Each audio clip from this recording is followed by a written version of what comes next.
దానికి ఏం చెప్పారు మీరే చూసినారు. ఇప్పుడు మాకు అదృష్టం కొద్ది ఏదో ఆ వీడియో ఉండబట్టి కానీ ఆయన మాట్లాడింది అది కూడా ఈ మధ్య దొరికి. అంతకుముందు ఎప్పుడు ఆయన దబాయింపు ముందు తట్టుకోలేకపోయేవాళ్ళం. ఆయన ఇప్పుడు దీంట్లో 7 కొండలను 7 కొండలు చేసింది రాజశేఖర రెడ్డి గారు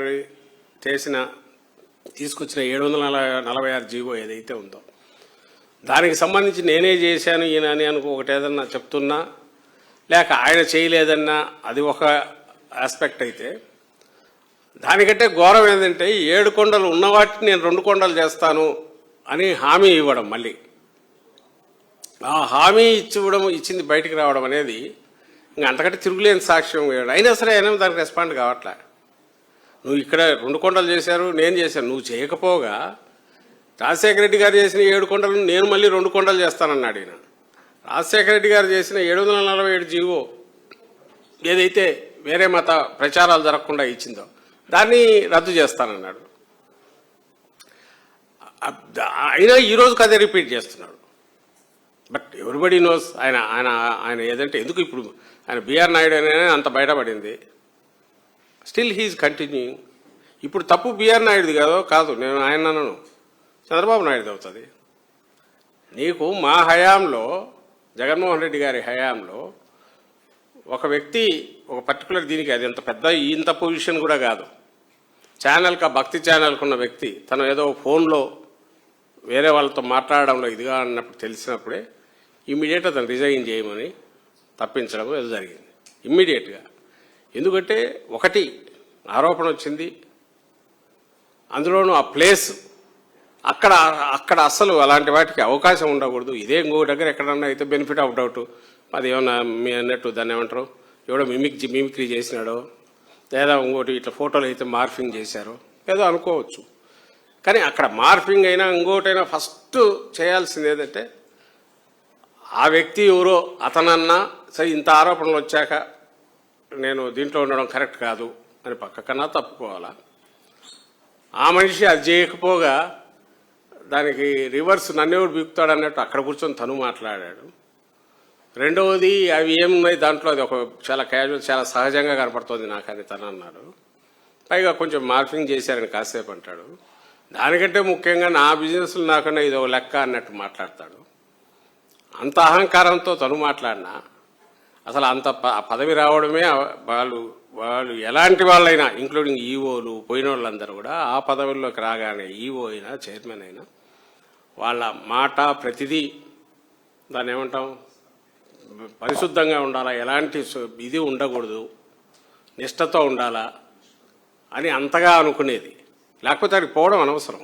ఎందుకంటే అది కోట్ల మంది దాన్ని ఆరాధించేది. అది ఎక్కడైనా ఇదే కాదు, ఏ ప్రార్థనా స్థలమైనా మనం పోతే ఆ అట్మోస్ట్ దీంతో చేయగలిగితే చేయాలి. లేకపోతే అది that's not administration, just administration కాదు.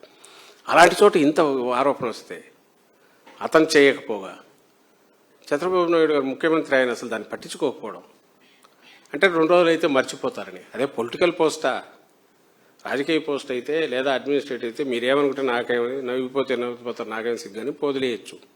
కానీ ఇది కాదే. అయినా సరే వదిలే కాబట్టి అసలు నేరస్తుడు ఎవరంటే ఇప్పుడు చంద్రబాబు నాయుడు అవుతారు. అతన్ని బిఆర్ నాయుడుని తప్పించకపోవడం ద్వారా తాను కావాలనే ఇలాంటి వాడిని తెచ్చిపెట్టాడేమో అని అనుకోవాల్సి కూడా వస్తుంది. ఓ పక్క దాని లడ్డు పవిత్రత దాని మీద దెబ్బ కొట్టాడు, ప్రసాదం పవిత్రత మీద, దేవుడి దీని మీద.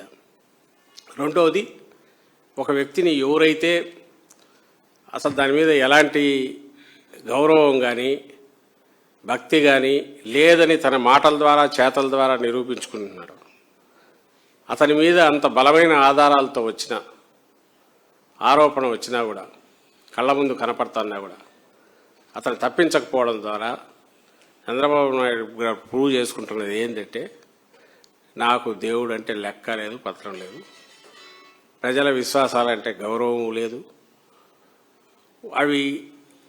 వాటిని లెక్కలేక వేసుకుని అనేది ప్రూవ్ చేసుకున్నాడు. అది ఇప్పుడు జరుగుతుంది. సిబిఐకి చేయడమా దీని మీదనా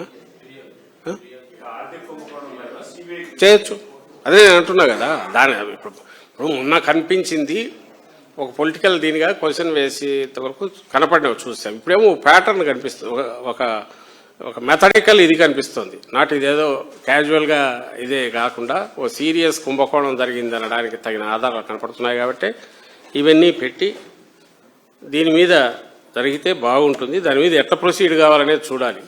బట్ ఇప్పుడున్న ఆధారాలు మీడియా సంస్థలు కొంచెం లోతుగా పోతే ఇంకా కొంత రావచ్చు. ఇప్పుడు ఆ పబ్లిక్ డొమైన్లో ఉన్న దాంట్లో మా వాళ్ళు తీసిన ఇన్ఫర్మేషను మా దృష్టికి వచ్చిన వాటితో మేము ఇది చెప్పగలుగుతున్నాం. బహుశా ఇది విన్నవాళ్ళకు కూడా ఇదేగా అనిపిస్తుంది నాకు అనిపిస్తుంది. ఎవరైనా ఏదో సంథింగ్ ఫిషీ ఏదో ఉంది, సమ్ మిస్చిఫ్ జరిగింది, ఫౌల్ ప్లే జరిగింది, సమ్ స్కామ్ జరిగింది అనడానికి బలమైన ఇది ఎక్కడ వస్తుంది అంటే రేటు 104%. అతి తక్కువ కాలంలో మార్కెట్లో రేట్లు పెరగకుండా ఇది పెరగడం అనేది, మార్కెట్లో ఇప్పటికే 500 చిల్లరకి ఇస్తున్నారు ఒకటి, 400కే పాలు దొరుకుతూ బయట గీ చేయగలగడం ఒకటి 400-420కి. ఇవన్నీ అయినప్పుడు ఎందుకు 650-700 చంద్రబాబు నాయుడు జంతువులకు అన్నాడు కాబట్టి 700 ఇస్తే 650 ఇస్తే అది మంచి నెయ్యి అనడానికి ఏం జస్టిఫికేషన్ కూడా తెలియదు. ఎందుకంటే నువ్వు క్వాలిటీ టెస్టులు పెంచలే, స్టాండర్డ్స్ పెంచలే, లేదా నీ టెండర్ దీంట్లో మూడు పెట్ల. రెండో యాంగిల్ అంత రేట్ వస్తున్నప్పుడు మరి ఎందుకు కంపెనీలు అట్రాక్ట్ కావట్లా అంటే ఏదో బలమైన శక్తి ఏదో వాటిని తనకు కావాల్సిన వాళ్ళని వచ్చేట్టు చేసి మిగిలిన వాటిని రాకుండా చేస్తుంది. ఈ రెండింటిని బట్టే అనుమానం పొలిటికల్ దీనికి పోతుంది. లేదంటే అక్కడ ఏదో కింది లెవెల్లో జరిగింది అనుకుంటాం, పర్చేజ్ కమిటీతో ఓటో. ప్లస్ ఇప్పుడు పొలిటికల్ హెడ్ ఎవరైతే ఉన్నారో ఆయన ఉండేదే నెయ్యి వ్యాపారం, పాల వ్యాపారంలో ఉన్నాడు. ఆయనకు తెలుసు దాని రుచి ఎట్లుంటుందో, దాన్ని ఏ రకంగా దాన్ని పిండొచ్చో, ఏ రకంగా ఏం చేయొచ్చు అనేది. సో ఇవన్నీ కలిపితే ఇది మామూలు స్కామ్ కాదు, చాలా పెద్ద స్కాము. ఖచ్చితంగా దీన్ని ఫిర్యాదు చేసే విషయం కూడా ఆలోచిస్తాను.